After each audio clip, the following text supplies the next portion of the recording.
There's a certain kind of silence that settles in when news like this drops. And if you've been following Celtic closely this season, you'll know exactly the feeling. It's not even shock anymore. It's something heavier, almost like a tired acceptance. Just when it feels like things can't get any worse, something else comes along to test that belief. And this time, it's a blow that hits right at the heart of the supporters, especially those who had started to build a real connection with a player who brought energy, reliability, and a bit of spark when it was badly needed. Over the past few weeks, there had already been whispers, little hints here and there that something wasn't quite right. Comments before the international break suggesting uncertainty, social media posts that had fans trying to read between the lines, hoping it was nothing serious. But deep down, there was always that worry lingering in the background. And now, that worry has turned into something much more real, something much more difficult to ignore.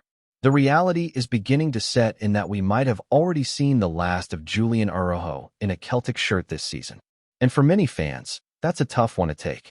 He quickly became someone people enjoyed watching, not just because of his performances, but because of the attitude he brought onto the pitch. There was a sense of commitment, a willingness to step up when the team needed it, especially during a period where consistency has been hard to come by across the squad. What makes it even more frustrating is the timing. At a point in the season where every match carries weight, where stability in the team becomes crucial, losing a player in that position creates a ripple effect. It's not just about one absence, it's about how everything else now needs to shift to compensate for it. And given how things have gone this year, that's the last thing this team needed.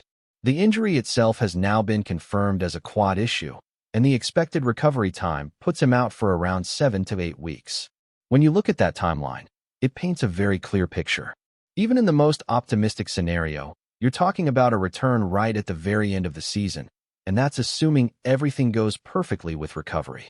In reality, it's hard to see a situation where he's thrown straight back into action, especially with the physical demands and the risk involved. There's also another layer to all of this that adds even more uncertainty. Since he's on loan, decisions about his recovery and potential return don't lie solely with Celtic. Bournemouth, as his parent club, will have a significant say in what happens next. And from their perspective, they'll be thinking long-term. They'll be weighing up whether it makes sense to send him back into a situation where he might only feature briefly, or whether it's better to keep him under their supervision until he's fully fit and ready for what comes next. That leaves Celtic in a bit of a limbo situation. There's no guarantee he'll return to Lennoxtown at all before the season wraps up. And if that ends up being the case, then his involvement with the club may have already quietly come to an end without anyone really realizing it at the time. That's the part that stings the most. Football doesn't always give you those clear goodbyes, those final moments where you know it's the last time you're watching someone in your colors. It also forces attention onto the bigger picture, and unfortunately, this is just another chapter in a season that's been riddled with setbacks. Injuries have come one after another, disrupting any sense of rhythm or momentum. While it's not an excuse for the performances overall, it's impossible to ignore how much it has affected the squad. Every time it looks like there's a chance to build something, another piece gets taken away. And now, with Araujo added to that list, the challenges only grow. The defensive options are stretched once again, and it puts pressure on players who are still finding their feet at this level. There's no easing into it anymore, no gradual development. It becomes a case of stepping up immediately, ready or not, because the team simply doesn't have the luxury of alternatives right now. You can already sense the concern among supporters when looking ahead to the upcoming fixtures. These aren't games where you can afford uncertainty at the back, especially given how previous results have gone in similar situations. There's a vulnerability that teams will look to exploit, and Celtic will need to find a way to deal with that, even with limited options available. At the same time, there's a recognition that this is part of football, even if it feels particularly relentless this season. Players come in, make an impact, and sometimes leave before the story feels complete. In Araujo's case, there's definitely a sense that there was more to come, more he could have offered if circumstances had been different. That's what makes this situation all the more frustrating, because it feels unfinished, like a chapter that ends too soon without proper closure. And as things stand, all eyes will now turn to how the manager adjusts, how the squad responds, and whether they can navigate yet another obstacle in a campaign that has already demanded so much resilience from everyone involved. As the focus shifts forward, the conversation naturally turns to what happens next on the pitch, because regardless of how frustrating the situation is, the fixtures aren't going to wait. Celtic are heading into a crucial stretch of the season without one of the players who had been helping steady things in a difficult period, and that immediately raises questions about how the team is going to cope defensively. It's not just about replacing a name on the team sheet. It's about replacing the balance he brought, the understanding he was starting to build, and the reliability that was growing with each appearance. There's now a real expectation that others will need to step into that role, and not in a gradual or protected way. This is going straight into high-pressure matches where every mistake is magnified. Young players, in particular, are going to be asked to shoulder responsibility that might have been eased under different circumstances. That's always a risk, especially in a side that hasn't exactly been full of confidence this season. When you're trying to develop and compete at the same time, it can be a difficult balance to strike. At the same time, there are experienced options in the squad, but even then, it's not as simple as just plugging gaps. Match sharpness, fitness levels, and tactical cohesion all come into play. Bringing someone back into the starting 11 after timeout isn't an instant fix. There's a rhythm to football that can't be rushed, and right now, Celtic don't really have the luxury of time to allow that rhythm to build naturally. Everything feels like it has to happen quickly, almost urgently. Looking ahead to the next couple of fixtures, there's a sense of unease that's hard to ignore. These are matches where, on paper, Celtic should be strong favorites, but recent performances have shown that nothing can be taken for granted. Dropped points earlier in the season, especially in similar away grounds, have already proven that reputation alone isn't enough. Without a settled defensive structure, those concerns only grow stronger. There's also the tactical side of things to consider. Losing a player like Araujo doesn't just affect one position, it can influence the entire shape of the team. Fullbacks play a key role in both defensive stability and attacking transitions, and when that changes, it can disrupt the flow across the pitch. Midfielders might have to adjust their positioning to offer more cover. Wingers might need to track back more frequently, and suddenly the whole system looks slightly different. That knock-on effect can be subtle at times, but over the course of a match, it becomes noticeable. Small gaps start to appear, spaces that opponents can exploit, especially teams that are organized and disciplined. And in a league where teams are always looking for any advantage, those details matter more than ever. Celtic will need to be extremely focused to avoid being caught out in those moments. Beyond the immediate fixtures, there's also the question of how this impacts the remainder of the season as a whole. With the split approaching and the pressure increasing, every decision becomes more significant. Squad management, rotation, and even in-game adjustments will all be under the spotlight. The margin for error feels incredibly small, and that adds another layer of intensity to an already challenging situation. For the manager, this is another problem to solve in a season that has presented plenty already. It's not just about tactics, it's about keeping the group mentally strong as well. When setbacks keep coming, it can wear players down, even if they don't show it outwardly. Maintaining belief, keeping standards high, and ensuring that the team doesn't drift is just as important as anything happening on the training ground. From a supporter's point of view, there's a mix of emotions. Frustration, disappointment, concern, but also a lingering sense of hope that somehow the team can pull through despite everything.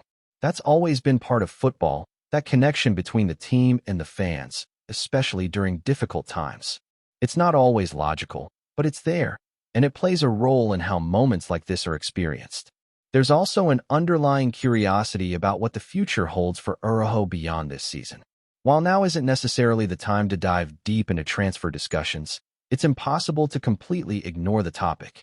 His impact, even in a relatively short spell, has been enough to spark interest in what could happen next. But with the current uncertainty surrounding his recovery and involvement, those conversations will likely have to wait. In the meantime, the focus remains firmly on the present, on the players who are available, and on finding a way to get results in spite of everything that's gone on. It's not the ideal scenario, far from it, but it's the reality Celtic are dealing with right now. And in football, how a team responds to adversity often says just as much as how they perform when everything is going their way. The coming matches are going to test that response in a big way, and there's no escaping that pressure. Every performance will be analyzed, every decision questioned, and every result will carry weight. That's the nature of playing for a club like Celtic, where expectations remain high regardless of the circumstances, and where even in challenging moments, the demand to deliver never fades.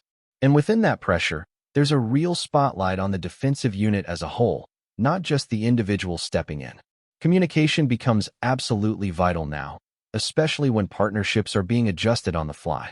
When players aren't used to playing alongside each other regularly, those small moments of hesitation can make all the difference. A missed call, a delayed reaction, or even a slight positional error can quickly turn into a major opportunity for the opposition, and that's something Celtic simply can't afford right now. There's also the physical side of things to consider, because stepping into this kind of situation isn't just mentally demanding, it takes a toll on the body as well. Players who might not have been expecting heavy minutes are suddenly looking at back-to-back matches with very little margin for recovery. That can lead to fatigue setting in quicker, and with fatigue often comes mistakes. Managing that balance between pushing players and protecting them becomes another challenge that needs careful handling. At the same time, this kind of adversity can sometimes reveal character within a squad. It gives certain players an opportunity to prove themselves in ways they might not have expected just a few weeks ago. Football has a way of creating these moments where someone steps up and changes the narrative, even if just temporarily. Celtic will be hoping that within the current group, there are individuals ready to take that chance and make a real impact when it matters most. The midfield, too, will likely have to play a bigger role in offering protection and control. It's not just about winning the ball, but about slowing the game down when needed, keeping possession, and reducing the amount of pressure placed on the backline. If Celtic can dominate that area of the pitch, it naturally eases some of the defensive burden. But if they lose control there, it could quickly expose the vulnerabilities that have already been highlighted. Another factor that can't be ignored is the psychological effect on the team when injuries continue to pile up. Even the most resilient squads can feel that weight over time. It creates a sense that things just aren't going your way, no matter how hard you try to push forward.